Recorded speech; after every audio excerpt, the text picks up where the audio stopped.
Assalamualaikum warahmatullahi wabarakatuh. Sebelumnya perkenalkan, saya Aisyah Putri Aliyah dari Fakultas Ekonomi dan Bisnis jurusan Akuntansi, Prodi S1 Akuntansi, angkatan tahun 2020.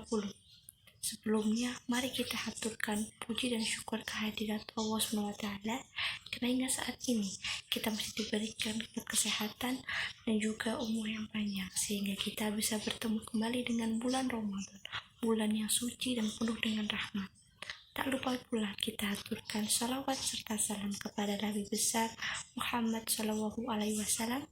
Allahumma sholli ala Muhammad wa ala ali Sayyidina Muhammad. Kali ini saya akan membahas mengenai membangun peradaban dengan ilmu pengetahuan. Perkembangan peradaban yang terjadi hingga saat ini tentunya tidak lepas dari adanya peran ilmu pengetahuan. Sebelumnya, kata ilmu ini berasal dari kata alimah, di mana dari kata alimah ini terdapat 3 huruf.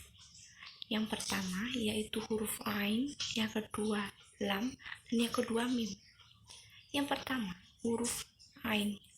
Menurut para ulama klasik, huruf ain ini dapat dirujuk kepada kata alayin, yang artinya tinggi. Lalu untuk huruf lam dapat dirujuk pada kata latif, yang artinya lembut. Sementara untuk huruf mim dapat dirujuk pada kata malak, yang artinya dapat menguasai. Jadi, orang yang berilmu apabila diartikan secara harfiah yaitu orang yang derajatnya tinggi, bijaksana, dan dapat menguasai.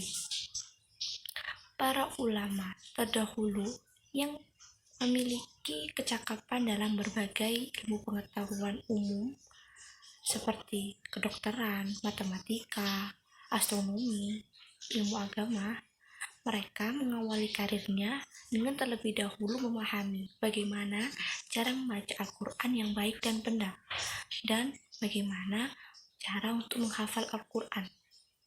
Jadi, pada zaman dahulu, para ulama tidak hanya memiliki kemampuan dalam ilmu pengetahuan agama dan ilmu pengetahuan umum lainnya, tapi juga dalam tentang ilmu agama atau membaca Al-Quran tadi.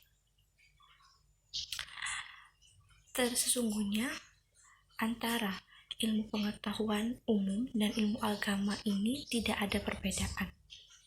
Menurut para ulama, hal ini dikarenakan ilmu agama dan ilmu pengetahuan umum sama-sama bersumber dari Allah SWT. Oleh karena itu, keduanya adalah sama. Yang membedakan hanyalah niat kita saat akan mempelajari antara ilmu agama dan ilmu pengetahuan umum lainnya ini. Sering kita jumpai atau kita ketahui bersama bahwa di dalam ayat-ayat Al-Quran terdapat banyak sekali redaksi atau kata yang sekitar 854 yang merujuk pada ilmu, di mana ada ya'lamu, aliman. Dari beberapa redaksi yang ada di ayat-ayat Al-Quran, kita tahu bahwa betapa pentingnya untuk menuntut ilmu itu. Menuntut ilmu ini hukumnya wajib bagi perempuan dan laki-laki, tua maupun muda. Ilmu pengetahuan ini dipelajari sesuai dengan kebutuhan manusia. Dengan manusia ini menuntut ilmu, maka nantinya mereka akan membentuk suatu masyarakat atau komunitas yang memiliki pengetahuan yang luas. Nantinya hal ini akan bisa menjadi dasar atau fondasi untuk membangun peradaban yang baik. Oleh karena itu, kita sebagai umat muslim harus menuntut ilmu yang sebanyak-banyaknya. Niat yang kita tanamkan dalam diri kita dalam menuntut ilmu hanyalah untuk Allah SWT, hanya untuk memperoleh ridho dari Allah SWT. Dalam menuntut ilmu ini, kita harusnya memiliki harapan. Harapan ini tentunya juga harus didukung dengan adanya amalan. Amalan yang dapat kita lakukan salah satunya yaitu mencari guru yang akan membimbing kita dalam menuntut ilmu. Mencari guru ini adalah langkah yang penting untuk kita lakukan dalam menuntut ilmu, karena guru adalah kunci kesuksesan kita dalam menuntut ilmu. Jika kita sampai salah memilih guru, maka nantinya kita akan tersesat karena mendapatkan ajaran yang tidak benar dari guru tersebut. Oleh karena itu, kita harus berhati-hati dalam memilih guru yang akan membimbing kita selama menuntut ilmu. Hal ini juga senada dengan suatu ungkapan yang dikutip oleh Kiai Haji Hashim Ashari yang terdapat pada beberapa kitab hadis, yaitu sesungguhnya ilmu itu adalah agama. Maka dari itu, perhatikanlah dan lihatlah dari mana ilmu itu kalian peroleh. Dari ungkapan tersebut tampak jelas bahwa sangatlah penting untuk kita bisa memilih guru yang tepat dan baik untuk kita. Amalan kedua yang dapat kita lakukan dalam menuntut ilmu yaitu menata niat. Niat kita harus lurus, baik, yaitu hanya semata-mata untuk Allah SWT. Kita tidak boleh menuntut ilmu dengan niatan untuk bisa menyombongkan diri, menghina orang lain, atau hanya mengumpulkan kekayaan yang sebanyak-banyaknya dari ilmu yang kita peroleh. Tidak boleh menetapkan atau menanamkan niat tersebut dalam diri kita. Niat kita hanya satu, yaitu belajar atau untuk ilmu hanya untuk Allah SWT. Materi yang kita bahas kali ini juga senada dengan tuntunan Rasulullah SAW, di mana beliau bersabda, dan orang yang menuntut ilmu karena Allah SWT, maka dia sama dengan orang yang berjuang di jalan Allah, seperti mengikuti perang melawan kaum kafir. Maka jika orang yang menuntut ilmu ini meninggal, dia termasuk meninggal dalam keadaan syahid. Dari hal ini kita tahu bahwa orang yang menuntut ilmu ini memiliki keistimewaan tersendiri di hadapan Allah SWT. Oleh karena itu, kita tidak bisa bermalas-malasan dalam menuntut ilmu, karena dalam menuntut ilmu ini kita memiliki keistimewaan tersendiri di hadapan Allah SWT.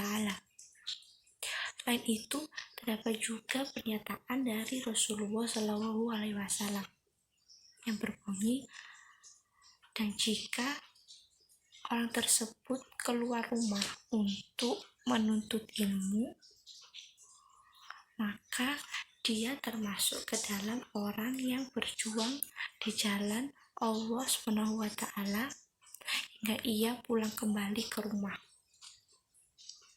Jadi, setiap langkah yang diambil oleh orang yang menuntut ilmu dari rumah ke tempat dia menempuh pendidikan atau menuntut ilmu tersebut sama dengan orang yang berjuang di jalan Allah SWT.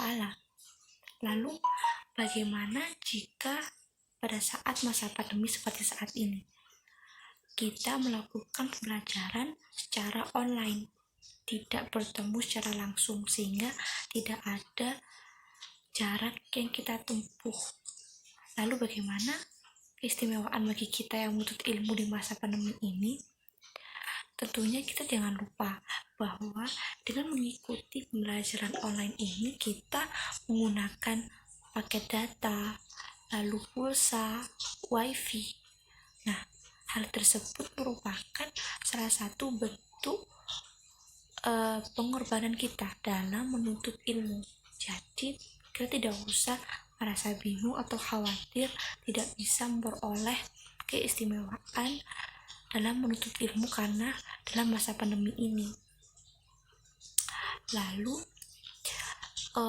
seseorang dikatakan akan bisa memperoleh ilmu yang bermanfaat apabila dia melakukan dua hal, yaitu yang pertama, belajar dengan benar, baik, dan sungguh-sungguh. Tentunya kita harus memanfaatkan kesempatan dalam menuntut ilmu ini dengan sebaik-baiknya. Apalagi kalau kita dalam menuntut ilmu ini masih dibiayai oleh orang tua.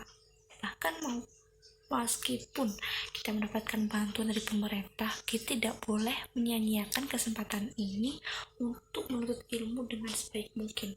Kita harus bersemangat, lalu berantusias dalam mencari berbagai pengetahuan baru dari berbagai sumber yang ada. Karena menuntut ilmu ini penting untuk masa depan kita.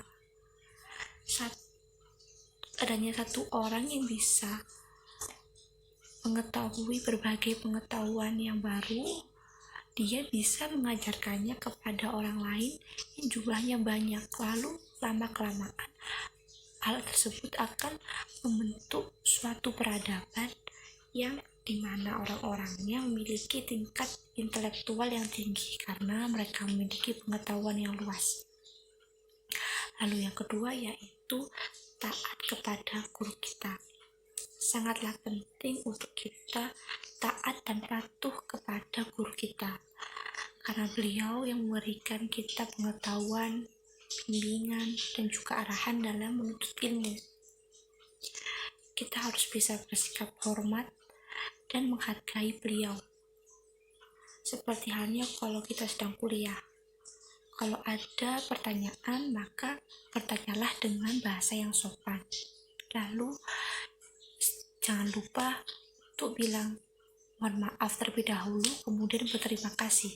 Sama halnya dengan juga jika kita bertanya melalui media sosial seperti WhatsApp, kita harus tahu waktu untuk menghubungi beliau. Apabila sudah jam istirahat atau waktu weekend atau hari libur, maka sebaiknya kita tidak mengganggu waktu istirahatnya beliau. Kita harus bisa berbuat yang sebaik mungkin terhadap guru kita, karena jika kita berbuat tidak baik kepada guru kita, maka ilmu yang kita peroleh saat ini tidak akan bermanfaat, tentunya akan sia-sia saja. Lalu selain itu, kita harus menuntut ilmu di mana saja dan kapan saja, tidak terbatas waktu maupun ruang. Walaupun jaraknya jauh, kita bisa menempuhnya. Apalagi sekarang dengan berkembangnya teknologi, tentunya sangat mudah untuk kita bisa memperoleh pengetahuan dari mana saja dan kapan saja. Hal ini senada dengan pepatah yang mungkin kalian sering mendengarkan, yaitu carilah ilmu hingga ke negeri Cina. Kita tahu bahwa negeri Cina ini sangatlah jauh. Oleh karena itu kita bisa mengambil kesimpulan bahwa kita harus menuntut ilmu walaupun jaraknya itu jauh. Kita harus menempuhnya, karena dengan adanya ilmu ini kita akan memperoleh masa depan yang baik, cerah, dan tentunya bisa juga untuk membantu orang lain. Oleh karena itu, mari kita sama-sama belajar dengan sebaik mungkin untuk bisa memperoleh hasil yang terbaik dan membanggakan orang tua, guru, dan juga keluarga kita. Semoga kita senantiasa semoga kita senantiasa dalam kondisi yang sehat, diberikan rezeki yang lapang, dan bisa melaksanakan ibadah di bulan Ramadan dengan baik. Sekian yang bisa saya sampaikan. Mohon maaf apabila ada kesalahan. Wabillahi taufiq wal hidayah. Wassalamualaikum warahmatullahi wabarakatuh.